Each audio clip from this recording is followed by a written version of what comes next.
Well, hello everyone. I'm so glad that people have joined.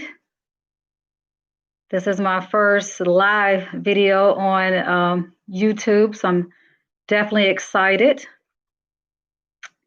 And as we go this evening, I won't definitely won't hold you long, but as we go, please ask any questions you have. If you have questions, I'm willing to answer questions. Definitely want to do that.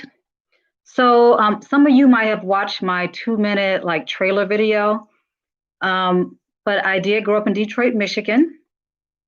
And like many people, unfortunately, I do have a story of a, really bad childhood. So this story includes foster care, abuse, abandonment, and also, suffering ramifications of someone's addiction. And so, I want to tell my story. That's my thing. I want to tell my story. I've lived with these memories for a long time. I lived this life and I just really want to share my story with others.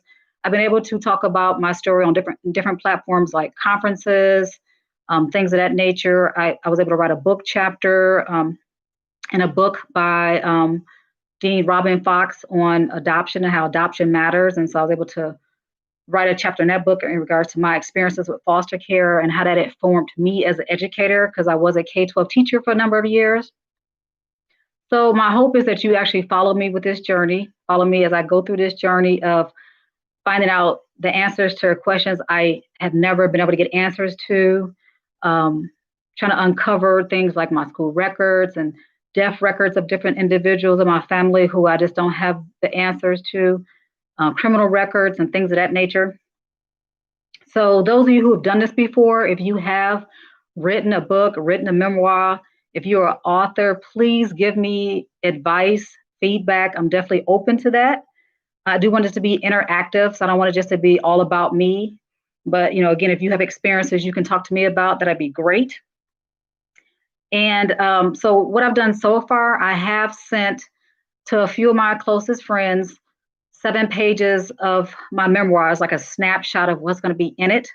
So I sent that to several of my friends and possible titles for the memoir. And so I'm getting those back. And so hopefully I have them all back by the end of the week. And so I can give this project a title. Like I've told a few people, a couple of my friends said, well, just write the book and then give it a title. But I think like I have 3 children, I have 3 biological children. And it's something about when you're expecting and you name that child. And so once my son Michael, once I knew he was going to be named Michael, once I knew David was David, Josh was Josh, it was just a different mindset about carrying that child, a different expectation. And so I think the same thing applies with me. I need that motivation, I need that encouragement of having a name, something to write to.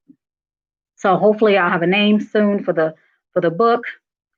And so just some personal things. So I've tried to get access to my CPS records for about 3 years, Child Protective Service records, and it's been very difficult. So I would start out, I would email someone, I would call someone, nothing, or people say I'll get back to you. And so every time I've started this project, I get stopped cold because I cannot get some of the information I need.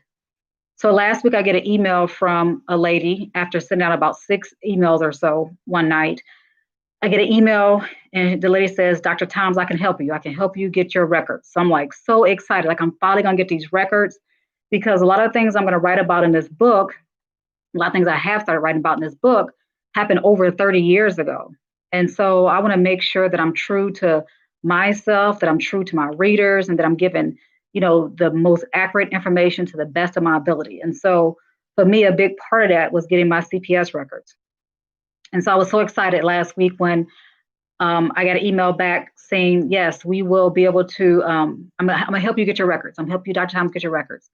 Well, this morning I got the email from the same lady saying, sorry, I really wish I could help you, but um, the process is with the state of Michigan, once a case closes, once a foster care case closes, after 20 years of it closing, the records are destroyed.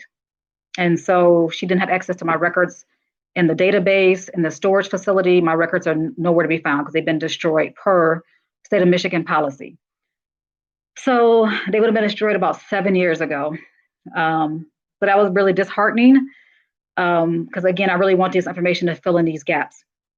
But I have actually sent off for my school records from Detroit Public Schools, from Inkster Public Schools. Those are two school districts I attended school.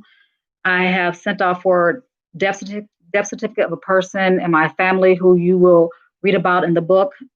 Just some unanswered questions to that individual's death, so I would get those. Also, I sent off for some criminal records of someone in my family, again, just to have as much information as possible as I go through this journey. So I'm hoping that I get those letters, that information soon. So one thing I want to read to you tonight. I reached out to a lady who's on my Facebook page, and she worked at one of the group homes I lived in for I lived in this group home for about 3 years. And I asked her, I sent her a message yesterday. I said, do you remember anything about me? I said, I know it was a long time ago, but do you remember anything about me?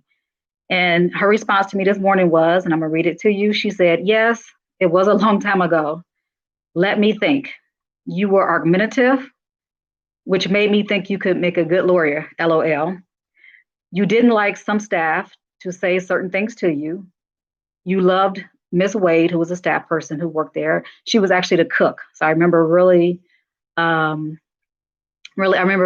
Miss Wade. She was like just a really mild-mannered person. She said you loved to eat and was on time when it was time to go on outings. You had a pleasing personality. You would always question people on what they would say to you. You wanted answers.